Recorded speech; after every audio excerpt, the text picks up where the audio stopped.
Welcome to civil savings cutting wisely with learners. तो आज के लेक्चर में हम लोग पढ़ेंगे ड्रिफ्ट, वेलोसिटी एंड मोबिलिटी के बारे में।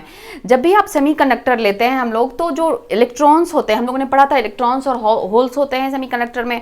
तो जो भी इलेक्ट्रॉन्स और होल्स होते हैं वो रैंडम डायरेक्शन में मूवमेंट करते रहते हैं। लेकिन जैसे ही हम लोग इलेक्ट्रिक फील्ड अप्लाई करते हैं, एक पर्टिकुलर डायरेक्शन में फोर्स लगने लगता है और जो भी इलेक्ट्रॉन्स होते हैं, चूंकि इलेक्ट्रॉन्स के पास नेगेटिव चार्ज है, तो ये जिस डायरेक्शन में हम इलेक्ट्रिक फील्ड अप्लाई कर रहे हैं, मान लीजिए हम इलेक्ट्रिक फील्ड इस डायरेक्शन में अप्लाई कर रहे हैं, तो फोर्स इलेक्ट्रॉन्स पे अपोजिट डायरेक्शन में लगने लगता है।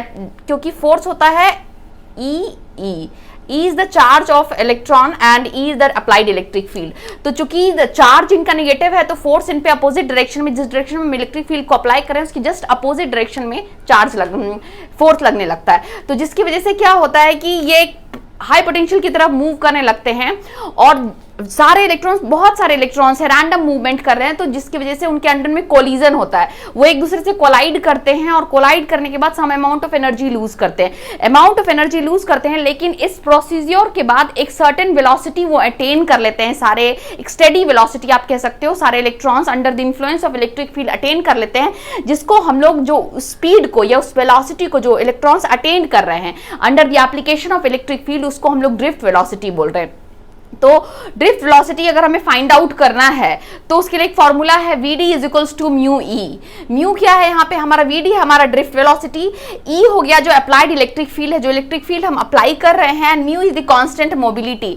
मोबिलिटी एक कांस्टेंट है जिसको हम लोग मोबिलिटी से रिप्रेजेंट कर रहे हैं, तो mu is standing for mobility. Mobility जो होती है, मोबिलिटी क्या है, जिस स्पीड से इलेक्ट्रॉन या होल मूव कर रहा है उसी को हम लोग मोबिलिटी बोलते हैं। मोबिलिटी जो होती है इलेक्ट्रॉन की ज्यादा होती है एज कंपेयर टू होल्स, ज्यादा बेहतर वेलोसिटी होता है इलेक्ट्रॉन का।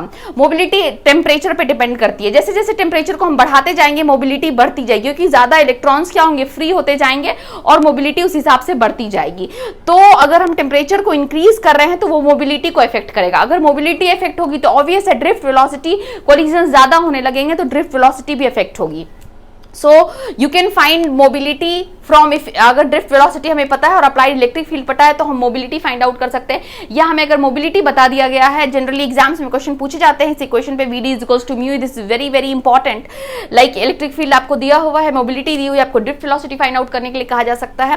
नेक्स्ट अगर हम यूनिट देखें, मोबिलिटी की यूनिट क्या होती है, तो Vd यानी कि that is the applied drift velocity हो गया मीटर पर सेकेंड, और जो इलेक्ट्रिक फील्ड अप्लाइड है दैट इज वोल्ट पर मीटर। तो वेलोसिटी मीटर पर सेकंड होगी, ये वोल्ट पर मीटर हो गया, तो इसकी यूनिट मोबिलिटी की होगी मीटर स्क्वायर पर वोल्ट सेकंड।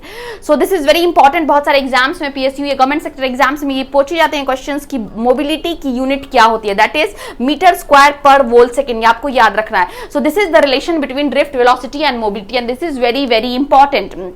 जो ड्रिफ्ट वेलोसिटी होता है, इस टर्म को हम लोग आगे पीएन जंक्शन डायोड पढ़ेंगे उसमें भी यूज करेंगे। तो आप जब भी किसी चीज को पढ़ते हो आप उसको लिख लो, इंपॉर्टेंट पॉइंट्स को नोट डाउन कर लो, इससे क्या होता है कि आपको इजी होता है, आप रिवाइज करते वक्त आसानी से उन सारी चीजों को क्लियर आउट कर सकते हो, क्योंकि हम आगे इन सारे टर्म्स को बार बार यूज करेंगे। तो you should have an clear idea of what drift velocities, mobility क्या है, इन सारी चीजों के बारे में आपको आइडिया होना है। तो आज के लिए इतना ही, आप हंसते रहिए, मुस्कुराते रहिए, थैंक यू।